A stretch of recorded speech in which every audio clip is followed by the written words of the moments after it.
Welcome back to Marbella Now. My name is Nicole King, and this is my boy. And as time flies by, you'll open up your eyes wide. You feel it's gonna go your way. Hey, hey, it's a brand new day. Hey, hey, hey, it's a brand new day. We have a very special show for you this week. Join me now at the Harbour Restaurant in Marbella because we held our 9th annual United Nationalities of Marbella Summit. And this week, that's what the show's about.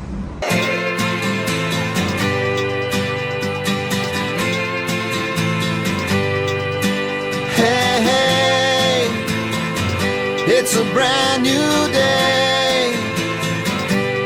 Hey, hey, hey, it's a brand new day. Halfway twisted, you've been out of shape, and you feel like you've missed it. You dropped out the race, and as time flies by, you'll open up your eyes wide. You feel it's gonna go your way. Hey, hey, it's a brand new day. Hey, hey, hey, it's a brand new day. Life sways, shifted, falls in place, and you feel like you lifted to where angels lay. But as time flies by, you'll open up your eyes wide. You know it's gonna go your way. Hey, hey, it's a brand new day. Hey, hey, hey, it's a brand new day.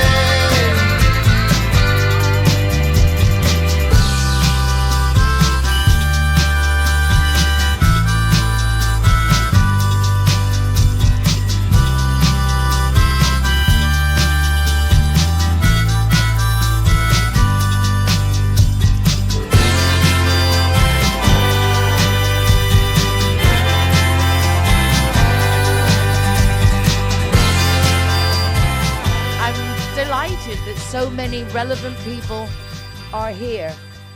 I started United Nationalities of Marbella Summit 9 years ago. And literally, as I market research, I'm summing it up. I'm English sarcasm. Let's sum it up. And I'm delighted that Georgina Shore's here, who helped me prepare the very first meeting when we actually just asked all our community, what is it that we need? What is it that we fear? And we've come so far since then. The United Nationalities Marbella Summit is literally me putting in a conclusion to what most people have talked about during the year. I do television and I meet 140 different nationalities, and everybody has a cause, a mission, and a concern. And this year we've advanced the event to now because I think it can't wait until November to talk about the vulnerable people who are aged or elderly at home and need help. And unless you're absolutely loaded, you have a problem. And although there are loads of government facilities that exist, and we have, as you see, 90% of the people here today are volunteers with charities who help, there are those that fall through the system. They have certain reasons and things that they just can't get the help they need. My friend had a mum and dad visit in November. They came for Christmas. Both of them ended up dying here after being months and months ill, and this was why I contacted Age Concern, and Sandra Sprawson answered the phone on Sundays and tried to help me through it. And Cara, who has a charity, Adas Caradas, she also helped providing 5 nights of free nursing to help my friend change nappies, clean her mother, particularly important as my friend has Parkinson's and was finding it hard to look after herself. These are my main concerns. There are a lot of people who don't have the money or don't need to be in an old age home, but then don't have the finances or the resources to stay at home. This is a major concern. We have over 250,000 people over 65 on the Costa del Sol. Many of us came in the 60s, 70s and 80s, and we're winging it, and we're still winging it. And God forbid we're going to get old and need help, because it isn't there unless we do something now. 90% of the people in this room, as I said, are volunteers with age concern, age care, helping the elderly, helping the people who are alone and vulnerable. There are a few people here with businesses who make their money from the old people who have these concerns. It makes sense. But I would really like today not to be about making contacts. Please, let's make commitments. If you have a lucrative income from old people, surely there may be time for some of your staff to make phone calls. Those phone calls that need to be made in Spanish by a Spanish person, chasing that disability driving permit, chasing up that medical appointment. In Spain, things have to be done continually, in Spanish, repetitively, till they're so sick of you that they do it. So one phone call every now and then by an English person who's so polite that they don't want to bother anybody isn't going to cut it. This is one of my things that I've heard from the community. We need somebody who's paid, who speaks Spanish, with Spanish mentality, who's on it, at least Monday, Wednesday, and Friday. No one's calling back. We have to call. I think with the associations here, possibly, we can unite funds and make that happen. It's a lot to expect from a volunteer. Some things need to be paid for. So the main things today are finding out there are a lot of support systems. For example, Isabel Cintado, who's social services for Marbella, has told me this morning, Nicole, we can do everything on a case-to-case basis. Call us. We don't do that. I didn't do that. And I work within the Spanish system. And I didn't do that. I'm foreign. We think differently. We react differently. Today, I would like us to make some form of connection. Where do we go to look for the information when I'm in need? And then how can we fill in the gaps? Because there are gaps, but gaps that we create because we're foreign. We make it different. So thank you all for being here. Really, really appreciate it. We have the British Consulate here. So Miriam and Alberto, gracias, thank you so much. We have Charmaine, who was the British Consulate before, now part of Support in Spain, part of our contact points. Thank you so much. Mario Bravo, who's come from the Mijas Town Hall. You rock. Thank you so much. Ali Costa Women. Katia from the Town Hall. Remedios, my wonderful Foreign Department Councillor from Marbella. There are so many people here who care, and we want to do the right thing, but a lot of the times we don't know what to do. So the idea for today is Age Concern Marbella, Age Concern Mijas, Age Care, the Diabetes Association. They're going to all say a little something about what they can do. The British Consulate is going to say what they can do, and then we'll see what can't be done, and between us, we'll do something. That's how it works. So thank you very much. And thank you all of you, because as I said, 90% of the people here are giving their whole day and everything in their power to help us for nothing in return. They're volunteers, but we're asking a lot from our volunteers. So let's see if we can give a little bit back. And as I say, the businesses that are here, please let's make commitments and not contacts today, because I know that with your lucrative income from all these old people gives that little bit. There's always that person sitting on reception who's just sitting there, maybe make some phone calls. And again, thank you. Thank you, thank you, thank you.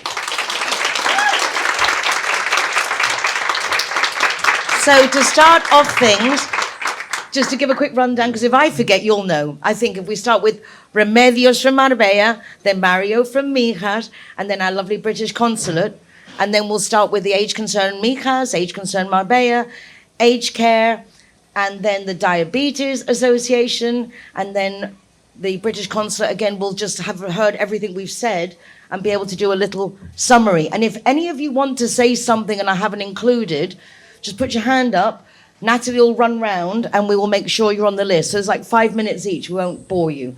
And then over lunch, you'll have heard the people that are most interesting and you think you can collaborate with. Please make sure you speak to those people so we can follow up afterwards. Thank you. Remedios Bocanegra is the Counselor for Foreigners in Marbella, and we're very lucky because, like Mijas, we have very, very active Foreigners Department, and they are there to help in everything possible.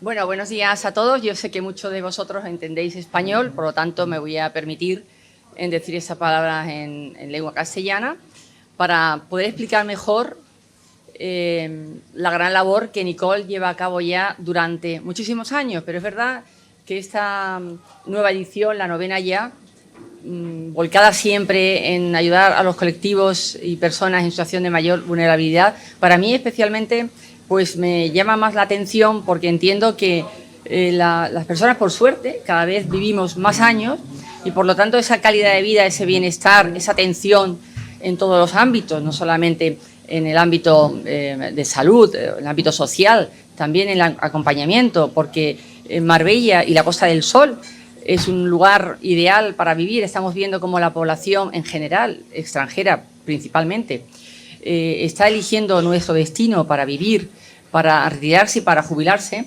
Y es verdad que en muchos casos son personas que muchas veces los españoles, que tenemos quizás otra mentalidad, ya hemos avanzado bastante en saber estar solos, pero hemos sido personas que siempre hemos cuidado a nuestros padres en casa, que nunca nos hemos ido de casa hasta que a ellos lo hemos dejado. Pero es verdad que ya también muchas personas españoles, en mi caso también, yo todavía tengo a mis hijos en casa, pero ya me siento que voy a estar sola y sé que estoy sola y estoy feliz de estar sola. Pero cuando llega una edad que requiera esa atención, es importante contar con colectivos, con asociaciones, con personas como tú, Nicole, que mueves a tantísima gente, que fíjate la capacidad de convocatoria que tienes año tras año y que nos involucras a todos de una manera u otra en ayudar a aquellas personas, a aquellos colectivos que tú cada año consideras, pues es verdad que tenemos que tener esa atención, esa calidad de vida al llegar a una edad en la que se nos tiene que cuidar, tenemos que vivir bien y también siendo independiente, por supuesto, ¿no? Y aquí, pues hoy, el que tú hayas sido capaz de atraer tanto a organismos de distintos ayuntamientos, de distintas ciudades, asociaciones como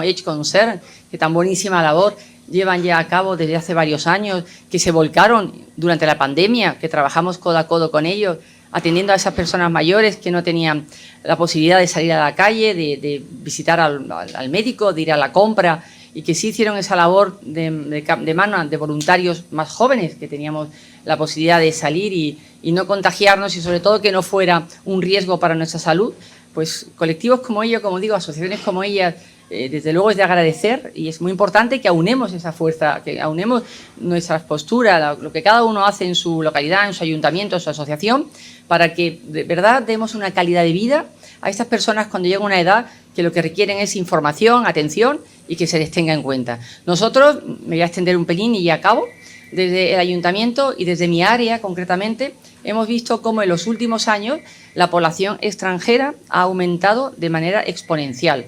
Tenemos un número superior a los 57.000 ciudadanos empadronados. Obviamente no todos ellos son mayores, son jóvenes que vienen a trabajar, a montar sus empresas, pero muchos vienen a jubilarse, a retirarse, a vivir de este clima maravilloso, de esta calidad de vida que tiene la Costa del Sol, de lo privilegiados que somos, y es verdad que requieren de esa atención.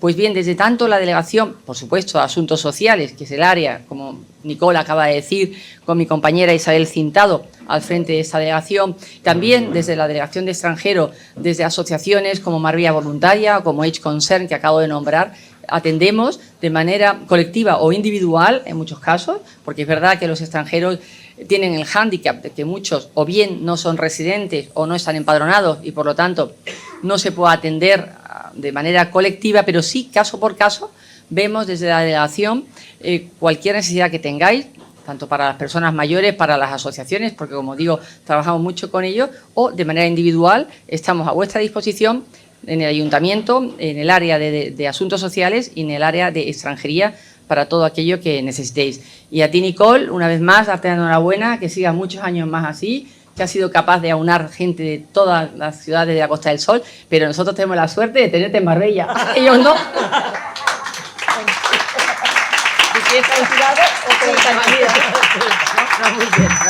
I'm going to do a quick summary. Remedios is just saying that the Marbella Town Hall and their social services department are here to help everybody. Unfortunately, a lot of foreigners aren't on the padron. A lot of foreigners aren't residents, and that makes it really, really hard to help them because those people immediately fall through the cracks.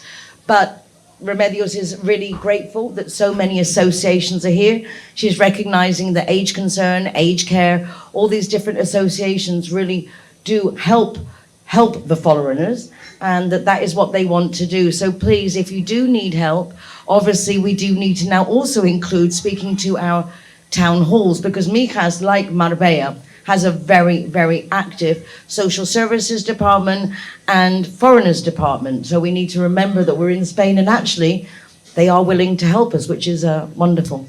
Gracias, Remedios.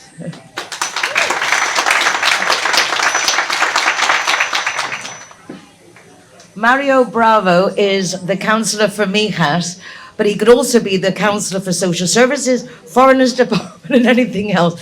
Loves Mijas and really delighted and honoured that you're joining us. Thank you, Matt.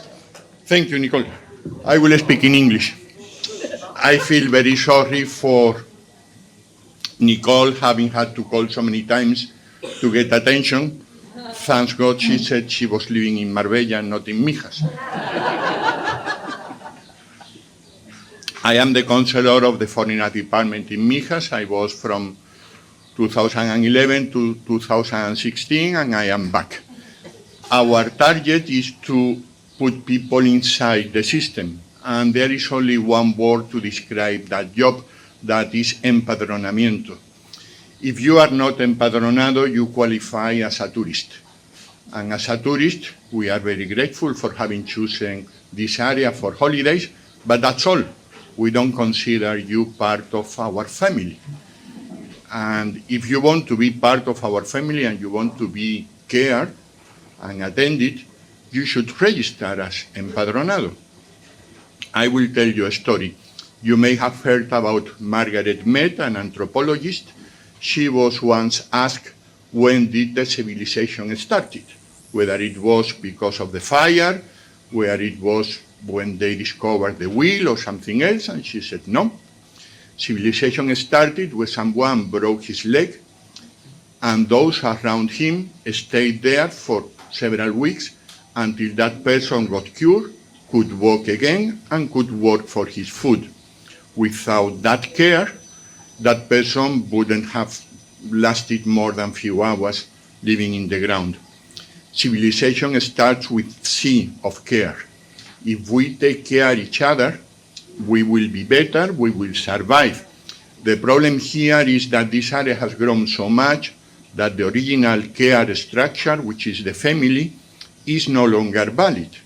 Most of you have left your family abroad, and you are here, I wouldn't say alone, but you don't have the feeling of being family. You don't have the feeling of being part of something.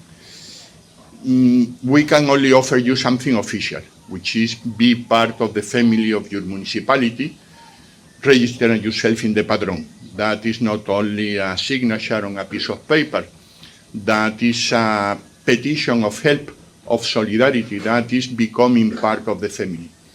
And most of you have been working very hard for making a big family here in the Costa del Sol. We no longer pay attention to the borders between Marbella, Mijas, Fuengirola, or Estepona, or Torremolinos.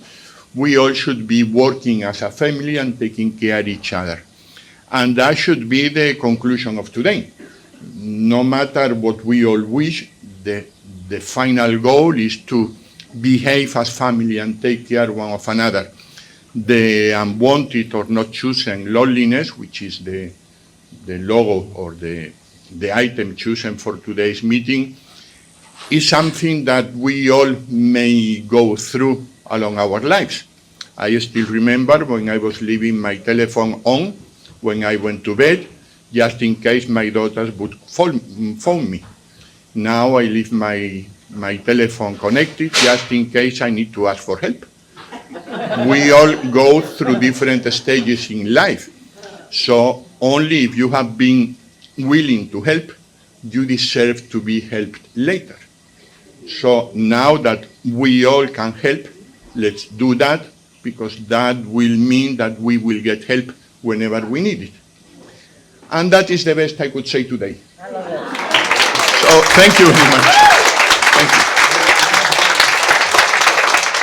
you. Very honored to welcome now Miriam and Alberto. They're from the British Consulate, and as I said, yes, who are joining us. They're going to speak now. They're also going to hear everything we're saying and come back in at the end with little anecdotes, because we're finding out today, as I said, there's a lot of help out there. We just need to know where to get to ask the right questions. Thank you.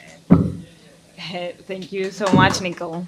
Good afternoon, everyone. It's so great to see many of you that we've already met, and I'm hoping to be able to meet more of you later on after the introductions. So my name is Miriam Perez. I'm the British Vice Consul at the British Consulate in Malaga, and I'm here today with Alberto Perez, hello, one of our consular officers. So we are a team of 6 in total, and we cover the region of Andalucía, Ceuta, and Melilla.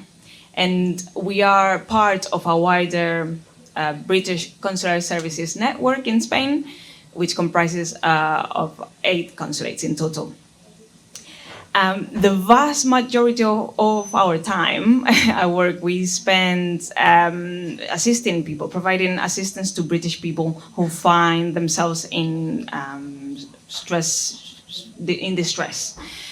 This is wide-ranging, from deaths, hospitalizations, victims of crime, child welfare cases, welfare in general, and of course, cases involving the elderly population as well. So we were delighted that Nicole had this idea and invited us, of course.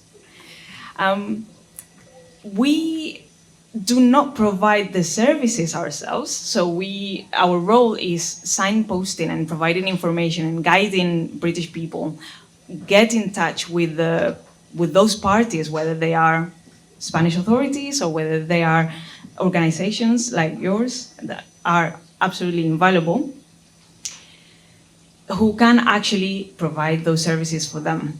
So today is going to be extremely helpful to us, and that's why we will be listening and taking notes, because we want to hear about those obstacles that you as organizations or Spanish authorities or just anecdotes from your family, friends, from yourselves. We want to know what those obstacles are in finding your way to the right people who can provide the services.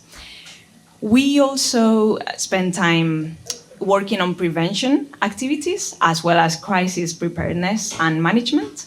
And today, Alberto is going to be giving you a little snippet of the prevention project that we are working with in collaboration with our other consulates in Spain.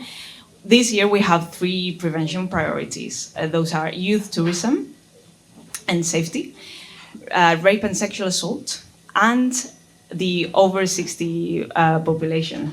So Alberto, please tell us a bit more about that project. Well, as Miriam said, I'm consular officer. I'm also the prevention coordinator at the consulate in Malaga. I'm not the only coordinator in the whole of Spain consulate network. There are a few colleagues as well. And then we are dealing right now, one of our priorities, it's a national priority, is the 60+ welfare cases. So this is actually very good that Nicole call us and involve us here, because I'm perfect that we want to hear from you as well. But then at the moment I want to explain you what we are doing. The aim of this project is actually to address these gaps, to support the complex vulnerable welfare cases of those age 60+ residents. So far, what we have done, we have mapped around in Spain where are those cases, and surprise, we have found out that they are located in Alicante, Canary Islands, and especially in Malaga region, in Costa del Sol.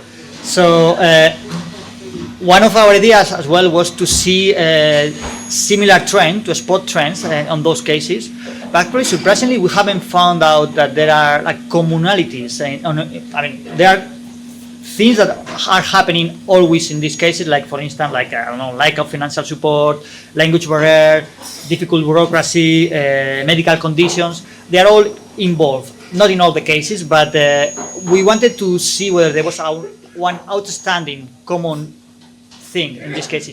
We found out that actually it's quite spread around. There are no one specific thing that they will outstand from the rest. So that makes it a little bit more difficult because our idea was probably to address our efforts in that theme, but unfortunately it's all around. It's all spread many different reasons. So as Miriam said, we are not the relevant authority here to provide assistance, but we are actually more than glad to signpost people to the right place. And then what we are trying to do at the moment is to seek out for different collaborations and opportunities to work together with organizations, with new organizations, but especially with organizations we already know, that we know they are there. So please get in touch with us. This event is very good for us at the moment because after the event, if you want to come speak with me, you have any ideas, you think that the consulate could do something else, please come speak with us because that will be really relevant for us and hopefully we can establish some kind of collaboration together. And the last thing we are doing at the moment, we are also drafting one in our Living in Spain guide. This is a guide which is in gov.uk. We are drafting at the moment some useful information addressed for those people. It's information that the consulate has been spreading and trying to disseminating all around all these years, but it's information that you will know, like get ready, get registered in the local padron, get your TIE card and exchange it for your green certificate if you haven't done it so far, get prepared for later life, get a will, get your power of attorney, get your passport on date, check it is not out of date. It's all regular information we have been doing, but we are putting all together in a specific section for this 60 plus welfare customers. And so far, that's what we are doing.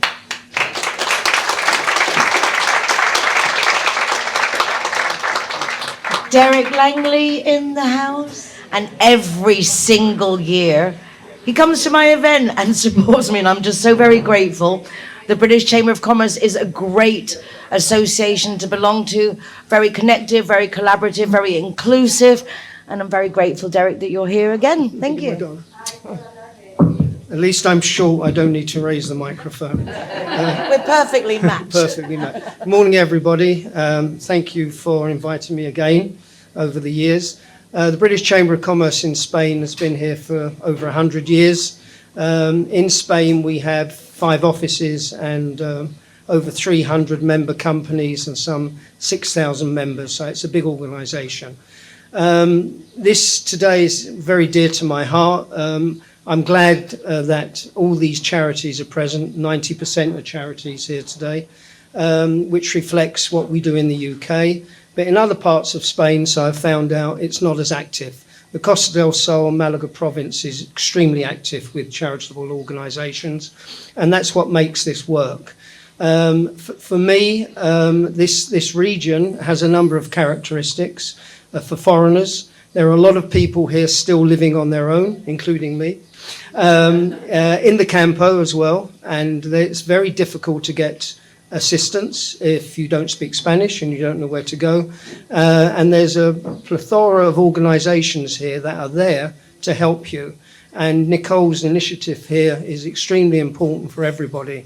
I'm glad to see here today the Consular, British Consul, and other organisations, and I wish you well. And if the Chamber can help in any way, we will do. Thank you very much. Thank you. Okay, now let's get this party started. Cara.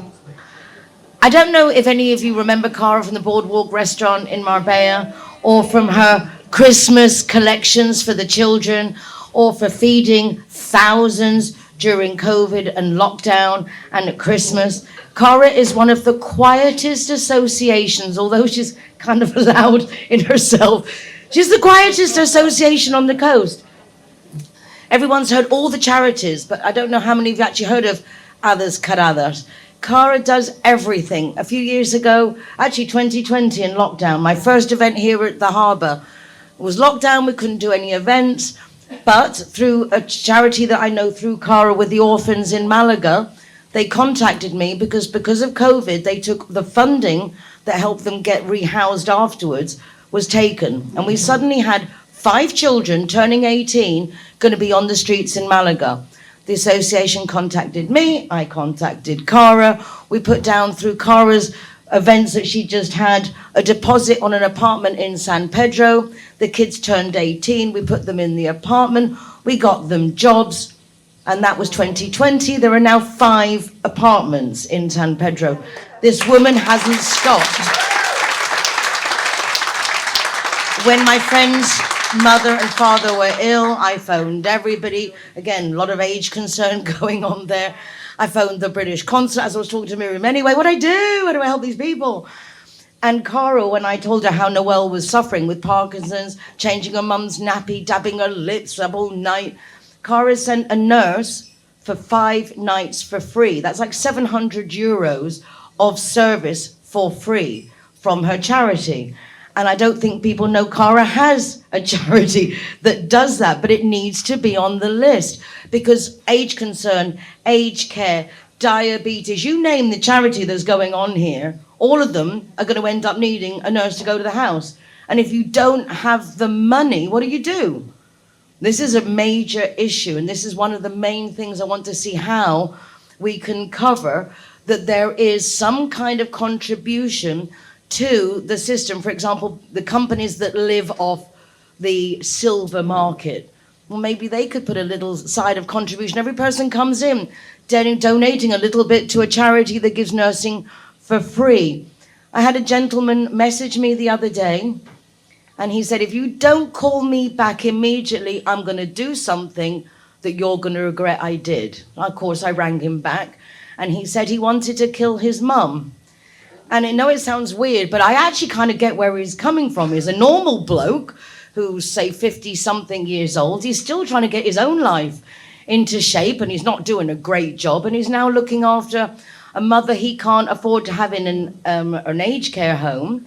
And he's having to change nappies and do things. And yes, even if in your right mind, it's absolutely, you can't, unless you've been there, you can't imagine what it's like.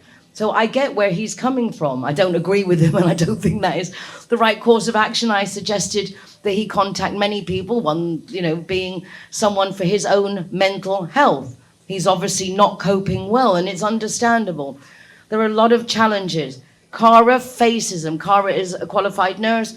Cara has nursing systems, but as I say, 98% of her time is on charity, but she doesn't tell anyone. It's, as I say, the quietest charity person. So please, Cara is awesome.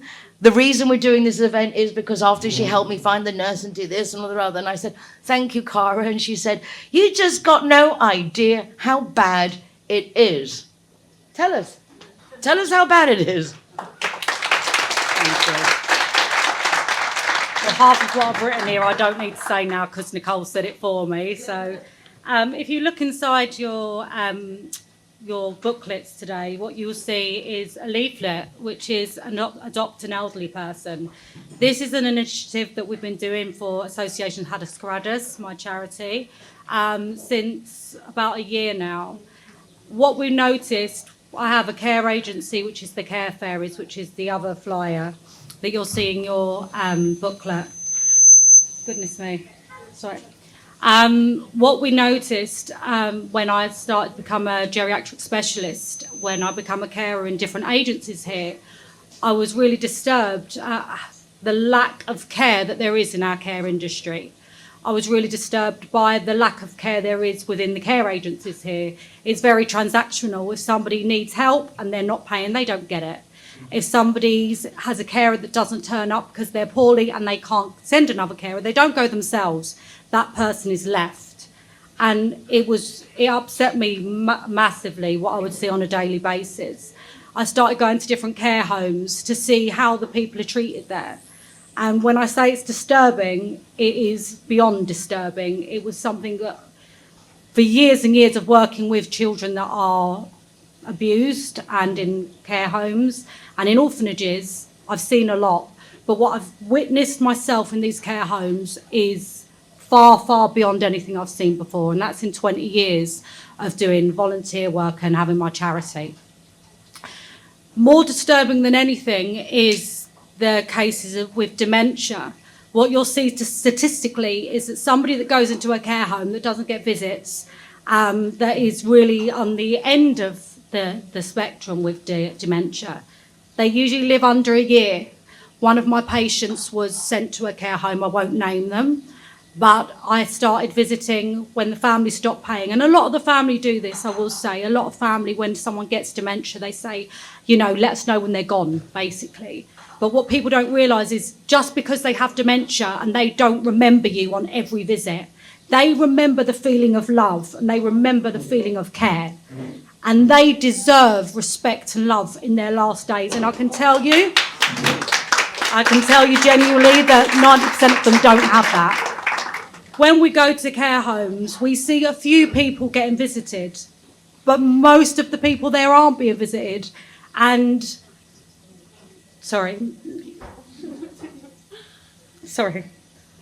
What I do see time and time again is elderly people looking to get your attention with their eyes just so that you'll give them a minute of your time.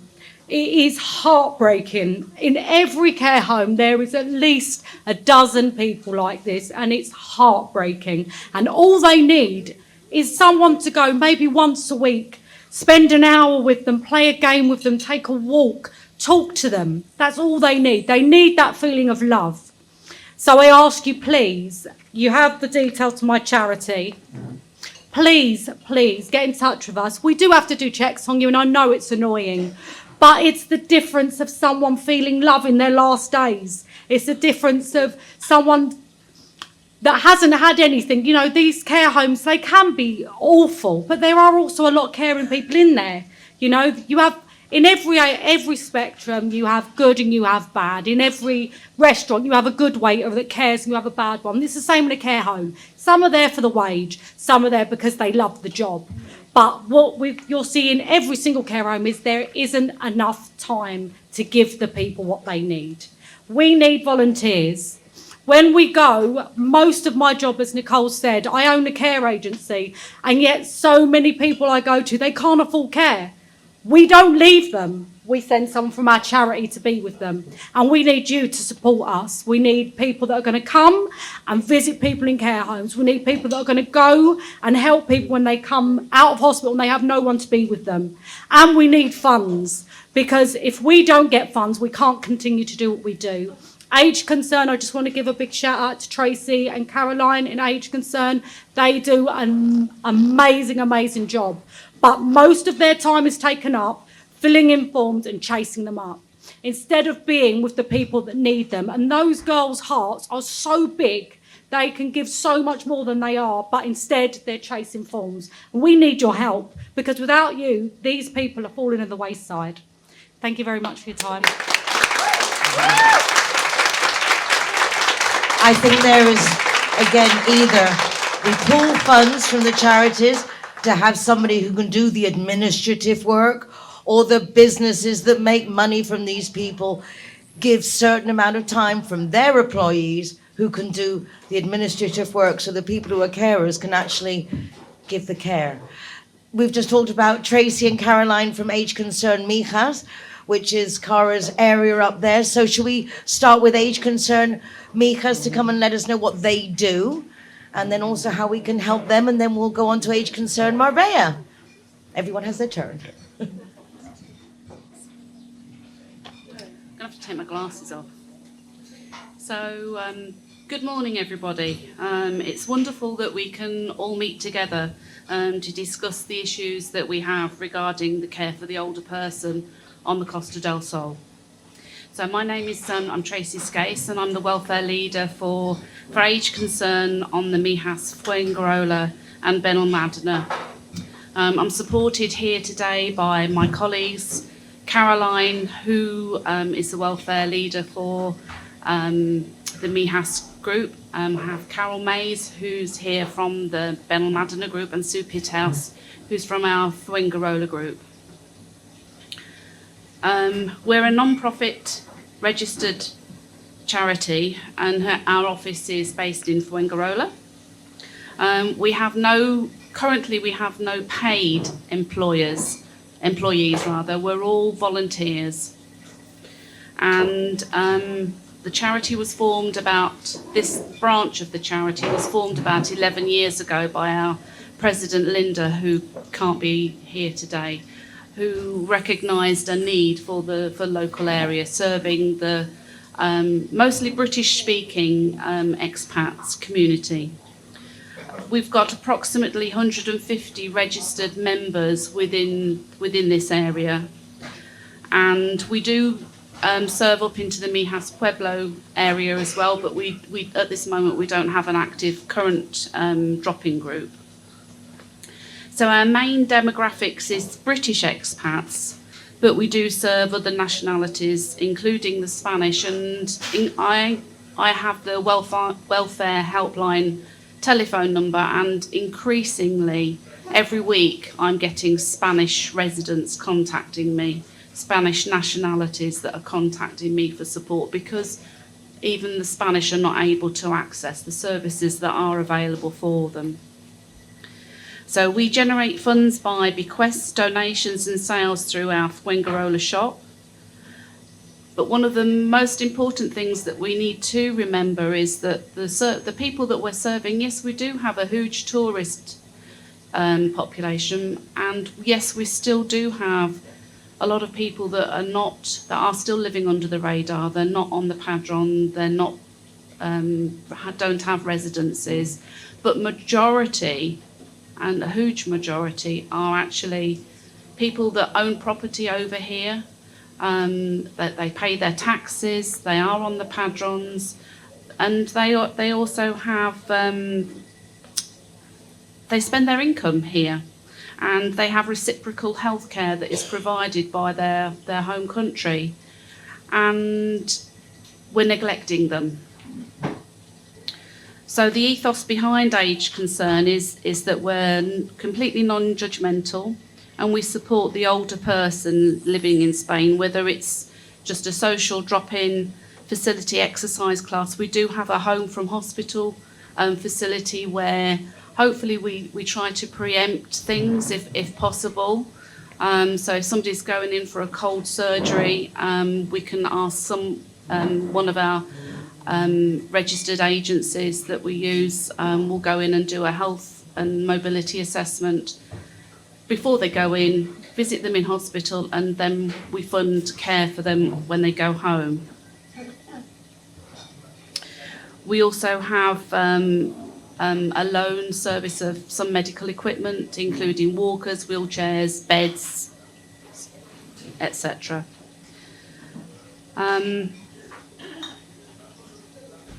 So the welfare team, we've really forged relationships with everybody concerned, and I can say from a welfare leader that has the helpline number that very often I'm receiving a call at whatever time of the day or night that's being asked for help, and I'm just a single person, and I can't work alone. It is a team, and it needs to be a team ethos for accessing services from everybody.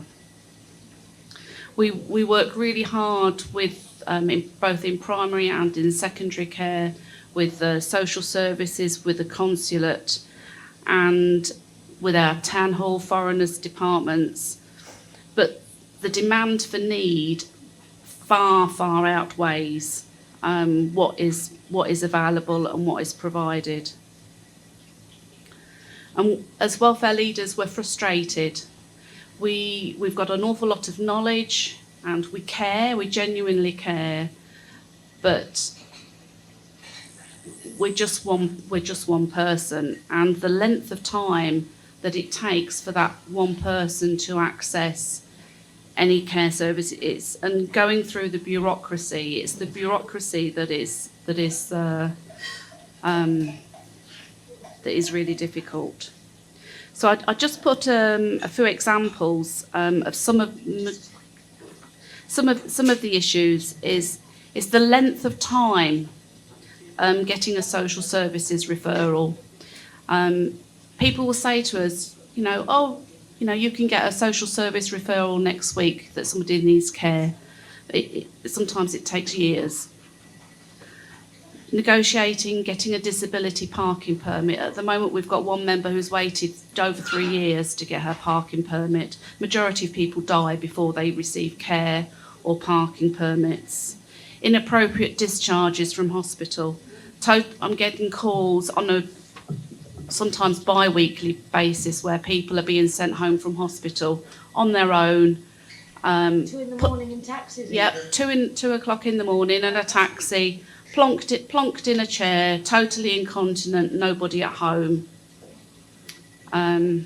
Some people being found dead the next day. Dementia care, huge issue. Cara's put a noted about that. It's the access of getting diagnosis and speciality services is appalling. And teleassistance, again, we know that it's out there, we know that it's funded, but actually getting it in a timely manner is at the moment we're having to wait at least 6 months for somebody to get teleassistance. The list can go on. We're all facing the same challenges, but it's the time that as welfare leaders and as all of us charities that as a volunteer I'm spending at least 20-30 hours a week just dealing with day-to-day problems on a volunteer basis. But it's where do we go from there? We're constantly filling forms, we're constantly chasing people, getting people's attention, being an advocate for the older person. And it's what we genuinely do need, is we need somebody that can help push and work on our behalves to get all of those things that's for the person. Thank you.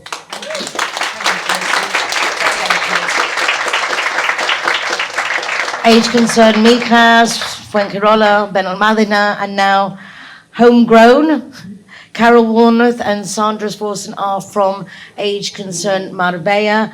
And as I say, Sandra has answered the phone to me on quite a few Sundays of panic. It's amazing in my position, and I still don't know who to call. What you call Age Concerned. Carol and San Pedro. For me, Marbella is San Pedro as well. It's like Carol Warnoth, the president, and Sandra, phone lady. Hello, everybody. I'll try not to be repetitive. Obviously, I had no idea what everybody else was going to say before me. But I would like to say at the outset, we don't think we've got all the answers, all right? So bear with me. I know a lot of other groups are doing wonderful things, but I wanted to talk to you today about some of the things that we do and why we think they're important, and some ideas that we have for what can be done better. So our mission statement is to help older English-speaking people to live a better life. And in order to do that, we have ideas as to how to help them. So the general statement involves us in many different aspects of people's lives. The scourge of our modern society is the loneliness and isolation that affects the elderly. My predecessor, the late Tom Burns, used to call this the poverty of loneliness. It affects both mental and physical health of those left alone. We saw very clearly during the pandemic the effects of enforced loneliness. People's cognitive and physical health and abilities declined significantly without interaction with other people and the ability to leave their homes and just go for a walk, even if it was just for shopping, doctor's visits, or meeting friends for a coffee. Age Concern Marbella San Pedro considers this to be a very high priority. To combat this isolation, our volunteers can make home visits to people who cannot leave their homes or are housebound, just for companionship, or to take them out for a coffee. We have coffee mornings specifically for that, or to do their shopping, or doctors and hospital appointments. We now run 5 different coffee mornings during a month, each on different days and different weeks of the month, so that people have a chance to come somewhere local to where they live and meet other people in a safe and friendly environment and hopefully make new friends. We also have a community centre in the centre of San Pedro, where we have various different activities, where people, mostly I have to say, elderly ladies, there are some gentlemen as well, but the overwhelming majority of people who are left here alone are ladies. And they have somewhere that they can come where they feel safe. That these are not ladies who can go and meet friends in a bar. They need somewhere to go where it's comfortable for them. So we do all sorts of things. We have chair yoga. We have a stitchers group where they can do knitting or crochet or whatever. Chair exercise morning, a free advice centre on a Monday morning, and a digital cafe, all of which is free for those who have problems with modern technology. So if they inadvertently delete all their emails, probably our technical guys can retrieve them. It happens more than you'd think. We also have various people who are really struggling with limited incomes. Sometimes, if they're former service people, we can help by getting in touch with the Royal British Legion, and they can help to provide extra funding for those in need. We've also started a hardship fund for those who are struggling to live here on a fixed income and need help with some extraordinary expenses, which can be as small a thing as needing a vacuum cleaner. But if you're living on a really tight budget, that's something that is outside the budget that you have and can be impossible for people. But these things that we do are a one-off payment only. We're not in a position, we don't have the money to give somebody an extra source of income on a monthly basis. We have a bilingual helpline, which runs from Monday to Friday from 10 till 6. That's Sandra. Yay, Sandra! And she deals with all manner of inquiries. One of the things that we're asked about a lot, and she will confirm this in her speech, is needing people to care for the elderly at home. And if this group can achieve anything, it would be marvellous if we can source some affordable care for people. As previous people have said, you know,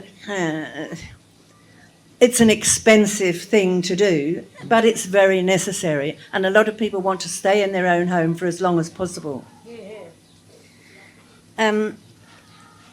Also, that helpline serves as a way of the social services, town halls and other official people trying to contact us to tell us about elderly people who need help. So many English-speaking residents here don't speak Spanish and are lost in the bureaucracy or in just knowing where to go to find help. We think it's a marvellous idea to have a funded helpline because obviously our resources and Sandra's time is limited and none of us are getting any younger, to be frank. Many people, for instance, don't know that they can refuse a discharge from hospital. If you refuse to go home when you've been treated, then they have to get in touch with the social services, the hospital itself. And that is a really fast-track way of getting people help from the social services quickly. Otherwise, you can be waiting a very long time indeed, as my colleague from Mijas said earlier. I got to hurry up. So we also have a couple of groups of volunteers who visit 2 local care homes. And I have to tell you that having other new, different people to talk to outside the residents who you are living with is a marvellous thing. And one of the care homes that we visit Our volunteers have arranged to have live music once a week. And the joy that that brings, you cannot imagine.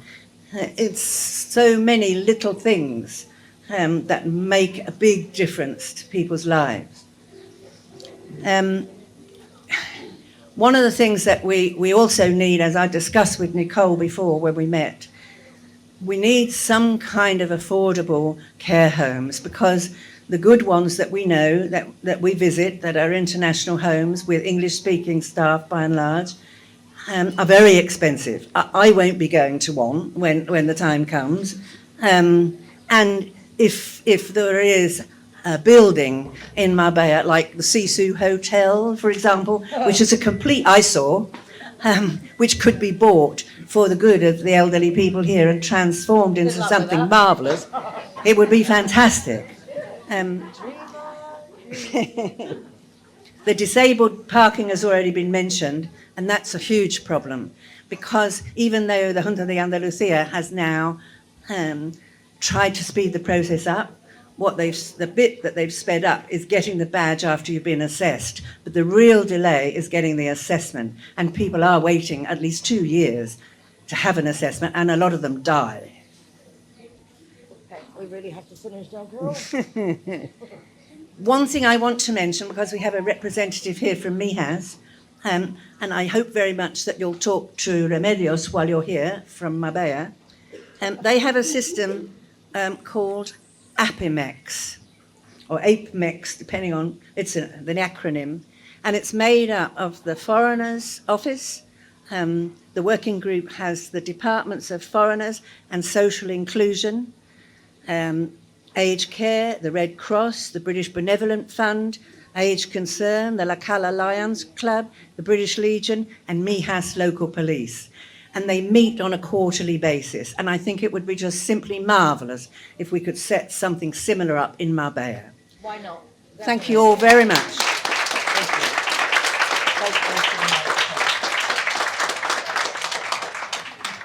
Well, Nicole's already introduced me, and I don't just hold the helpline. I'm also welfare, as Tracy is in Fuengirola, Mijas. Most of what I prepared to say has already been said by everyone else, so I'll mention a few things. At the moment, I think since COVID, the Spanish system has collapsed tremendously, as have the systems in England and most other places. The hospital's totally overwhelmed. It can't handle everybody that needs everything. Social services, the same thing. Even when we've managed to get, as Carol was talking about earlier, a emergency reference for somebody to get help, when it's not been happening, and I've called them, and because this is outsourced to an agency that does the care for the social services, and we just haven't got enough people. We just haven't got trained people, and lots of the people, the staff that they have, don't drive. And if you live off the main road, extra radio, as they call it, they can't get people to you. It's much more difficult. And this is another thing which needs to be looked at and thought about for people who retire on the coast. Don't buy houses in the country or out in the middle of nowhere if at some point in time you're going to need help. Because I get calls about this all the time. People who find themselves in places they can't get anywhere, their partner has died, they don't drive, they're in situations which it's very difficult for anyone to get to, even paid carers. You know, if I say, oh, can you go and see this person, you know, go for an hour, we can't just go there for an hour. It costs us more to get there than the time that we are with them. You know, so people and agents need to get themselves a grading to think about properties that they're selling to people who come here to retire, who are older. They need to leave places without stairs or with good lifts and which are accessible, and where they have accessibility to shops and doctors and pharmacies and services that help them. You know, we all need to think about all of these things.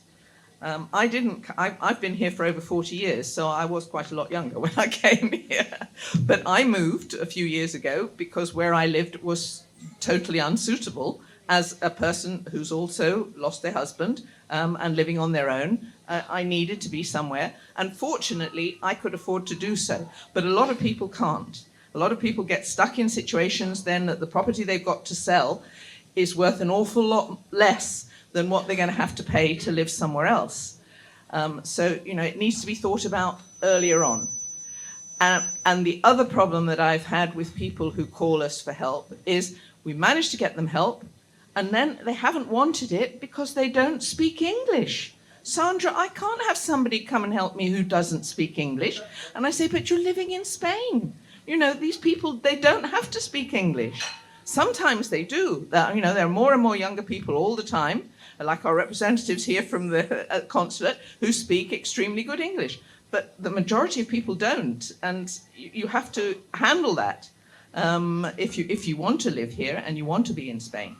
All of these things have to be thought about. It's wonderful that we have the fairies and age concerns that help as much as they can. But again, age concern, we are not allowed, we have no insurance for, and we are not allowed to do anything which a professional is supposed to do. So we are not supposed to do any caring or any nursing. It's, you know, and most of us are in our 70s plus. So we can't physically anyway, but we are not supposed to. You know, if somebody falls or if we fall and we get hurt, there is no cover for that. There is no one to help that afterwards. You need a professional to do it. And all of these things need to be contemplated. And yes, if there are wonderful groups that can do it for nothing, but if not, we have to find ways around it, and we have to learn to use the system. And mostly, and I tell everyone who calls me and ask them, are you registered with the town hall? Are you empadronado? As Remedios, our representative from the town hall here, kept saying, because that is the only way that you are then officially allowed to ask for and apply for their services. Okay, but Nicole's idea of a general helpline, but I think it should be more of a general helpline, not just for chasing people for things, but that anyone can call. Because we also have, apart from the older people who call me, I do get calls from younger people who don't know where to call. You know, because they need help, or, well, it's wonderful to know that there are some houses in San Pedro that have been helping younger people and so on. But a helpline, a general helpline in English for the coast would be a wonderful idea. Hello, I'm Colin from Aged Care. Very new president or vice president to the group. Only been in the position for about 2 months. I started off as a driver because I could no longer play golf due to a hip injury, which I'm awaiting for surgery. So, looking for another outlet, I found Aged Care. They were looking for drivers. The last thing on my mind when I came to Spain was driving, but I found it absolute joy. Along with me, I have Mary, who is our welfare leader. Again, new to the job, but she's been doing the job with Aged Care a lot longer than I have. We are in the business of trying to help our members who come from all over the UK, Holland, Germany, Russia, Spain, France, and other countries with problems that might arise with them living in Spain. To this end, with the help of the shop in El Zoco and donations, we have managed to buy our own premises last year, which is the Oasis Centre near El Chaparral. We also have meetings up in Coín and down in Fuengirola. We hold coffee mornings 3 times a week on Tuesdays, Wednesdays and Thursdays, during which we have a volunteer who is French, helps with medical appointments, translation services by different people depending on who needs the help, including going to appointments. And our translators will go to the appointments as well with them. We do homemade cakes and biscuits as a different way of fundraising and bringing some of the home back into the people who come. We have a nurse who comes on a weekly, fortnightly basis and does basic checks to help out and guide people into medical situations that we can't help with. We have a number of volunteers who transport people to and from the coffee mornings, to and from hospital appointments, doctor's appointments, whatever's required. And this is quite difficult because we were going as far as Malaga, but now Estepona has opened up this new hospital about a month or so ago, and so now we're going all the way to Estepona. And at little return for the people who are doing the driving.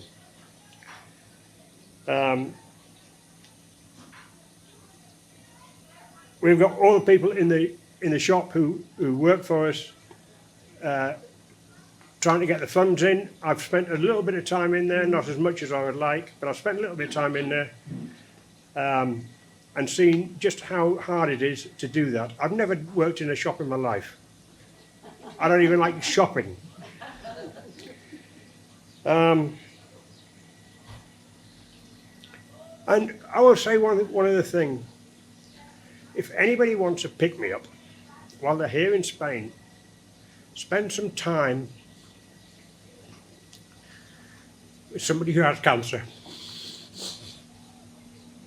Take them to and from their appointments at hospital, week in, week, month on month, for chemotherapy, for radiotherapy, and watch them climb and then go down and then climb and then go down and eventually come out and ring the bell. What a simple act. I've had the pleasure of twice doing that. It is absolute joy. And Bowell started an association for people with diabetes.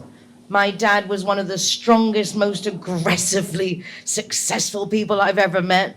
And to see him reduced with diabetes and both legs amputated and then needing full-time nursing and care and what it did to the family, as I can really relate to this one as well, and know that everything you do is just so needed and, again, underappreciated and undervalued. Thank you, Anne. We're going to test you today. Yeah, of course. Hi, everybody, and thanks very much for inviting us today. It's been very nice to be here and so interesting to hear everybody's side. I am a Lion, basically, and luckily the Lions took my diabetic support group under their wing in 2003. And I have fellow Lions here today and our nurses from the diabetic support group, and they're enormous help. They're really wonderful. Yeah, we started because there's 5 million people with diabetes in Spain, and they're second in Europe as the worst country. The top country for diabetes is Germany. So we found down here there's not the help that we really need.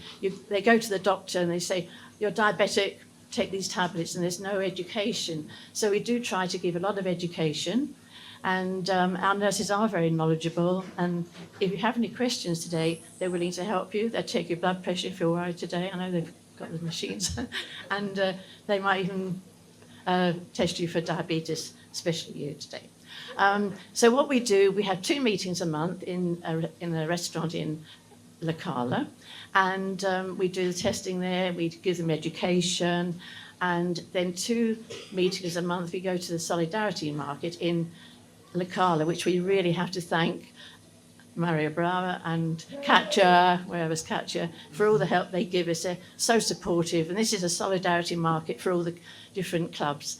And again, we do random testing in the street there, and we get the people getting on the bus quickly, come and have a test, you know, and it's quite fun in a way, but we're trying to promote diabetes awareness. That's the most important, because people don't know they're diabetic. Apparently 50% of the people who are diabetic don't know they're diabetic, which is quite a thing, isn't it?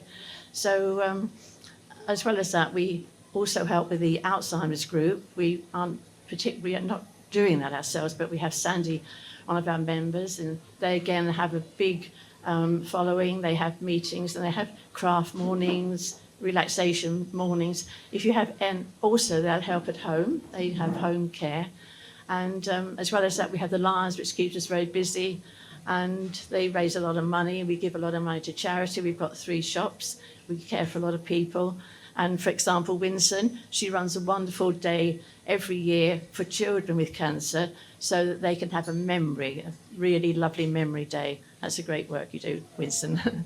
That's it, basically, I think. And now welcoming to the stage, Neil Hesketh.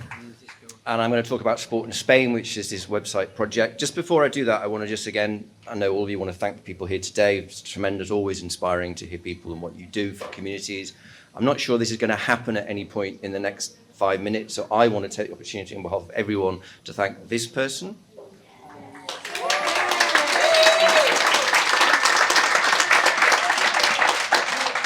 Who will go nameless, but we all know who she is, who is a dynamo, and all the adjectives come out, and no, tremendous. Sport in Spain is a different kind of charity. It's a website project that was started in 2017, very closely with the British Consulate. Charmaine was British Consul at the time. It's now, and she's still involved, it's now a registered charity. We're now standalone, totally self-funding, and we're different. Because we're a directory, we're a depository of information on up to 1,000 organisations, not just on the Costa del Sol, but right across the parts of Spain where most expat residents live, mostly British, obviously, because of the nature of the project. So the Canaries are in there, Mallorca, Catalonia, Costa Brava, and what have you. And it's a place where, identifying this need, we decided to put on all the organisations that can help people in our communities. Not just volunteer organisations, but also we were very keen from the beginning to put on public organisations, because there is a lot of help if one is patient and if one is organised. There is a lot of help within the Spanish system. So we started putting on the town halls as well, the social security offices, the Red Cross, Caritas, lots of other organisations in the Spanish system as well as our own system. Okay, we put those on as well. We made it local. So we made it able to search. If you live in Manilva, you're not interested in something that's in Nerja. You're not interested in something that's in Tarok. So you can search local. And we also put it in Spanish. Why? Because a lot of the people that help us don't speak our language either. And so they want to know what's out there. And it's been very, very successful. Do you know how many users we have a month at the moment? A lot of those are normal users, not necessarily in need. 12,000. 12,000 across the whole of Spain.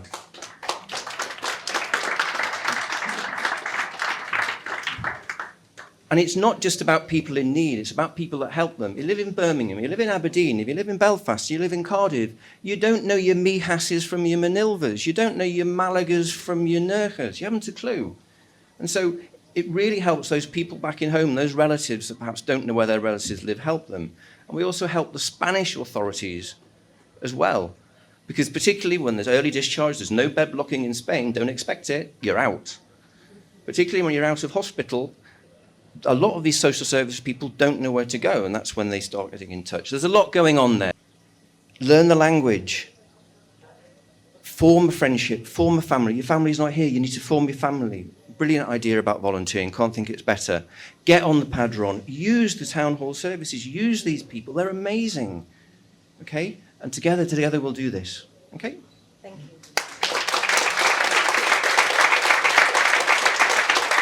I think now we'll just finish up. Miriam, would you like to just say another, based on what you've heard? And while Miriam's coming up, I just want to say that we started doing our events here at the harbour in 2020 because lockdown. And we had an emergency meeting. We weren't allowed to do events as such, so we just reserved the tables individually. And we came together. And I couldn't now think of doing the event anywhere else. A big thank you to Penny and the team here at the harbour. They are awesome. And we know that whatever we talk about, lunch is going to be good.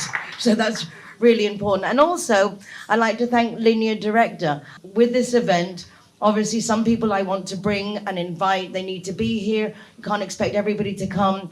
And to be able to invite those people, a big thank you to Linear Director to help me put these gatherings together so we can literally sum it up.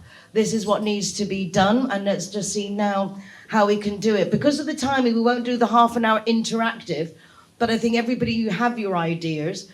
I have paper and pens if you want. Let's make notes and see who you think you can speak to. But I think the main thing is businesses allocating not necessarily money, their staff could cover a lot of the things people have spoken about today to make these administrative phone calls. So inspiring to hear from all of you, as always. I'm always amazed at the work that you do day in, day out. And I just made a few notes about some themes that resonated with me, and I'm sure with Alberto as well, and our team. The problem with short-term solutions. I think the Spanish social services, and thanks again to Mario and Remedios for being representatives being here. They're great, but it takes time to get that access. So maybe amongst all of us, let's gather together today. Let's continue talking about ideas. How do we bridge this short-term gap? What do we do while these assessments take place? The APMX project was mentioned in Mijas. I just wanted to give you and pledge our commitment at the British Consulate that we can always join town halls or groups of associations to have these discussions, because sometimes we can help Spanish authorities understand the British system and vice versa. So, for example, thanks to Mario, for example, we had a meeting with the Spanish social workers from the town hall, together with one of our team members as well, who is a specialist social work advisor. And we spent, I think it was a couple of hours, but those social workers were able to ask all the questions about the British system that they had always been dying to ask and understand. And we were able to give them some tips of workarounds to help them fill in forms a bit faster. Sometimes Spanish authorities request documents that don't exist in the UK, but we can offer solutions and alternatives and wording about what they can say that will help cross this bridge. So that's our commitment as well.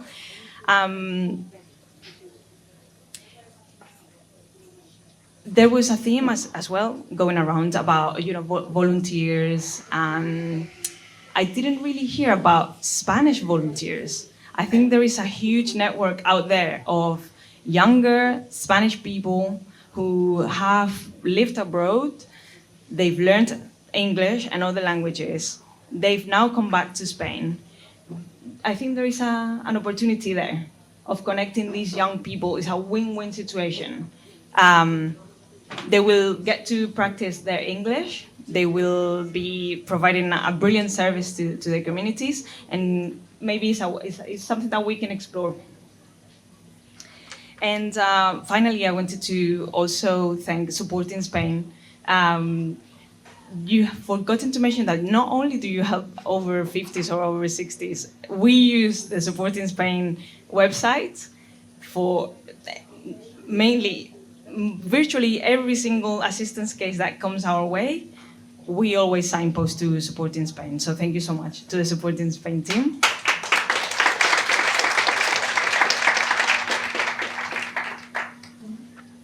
And let's just continue discussing and talking about ideas. I've made some notes about, for example, a las caradas. I had never, had the pleasure of meeting them. What a brilliant job that you do. It was so inspiring to hear from you. And, that there were a couple of other things that different associations mentioned that I wanted to learn more about. I think one of the associations talked about teleasistencia. So yeah, I'm gonna pick your brains. And Alberto and I will be around, so you please come to speak to us, and let's create those connections. And this is just the beginning, right, Nicole? So it was very ambitious to think that we would be able to solve the problem today in just one event, but this is just the beginning. And thank you so much to all of you for coming. Thanks, Nicole. If you have any suggestions or feedback from the topic of this year's event, please do let me know. We will be following up on everything and keeping you informed. Anyway, that's it for this week. Take care of yourselves, be nice to each other, and I look forward to seeing you again next week for more of what's going on in Marbella Now.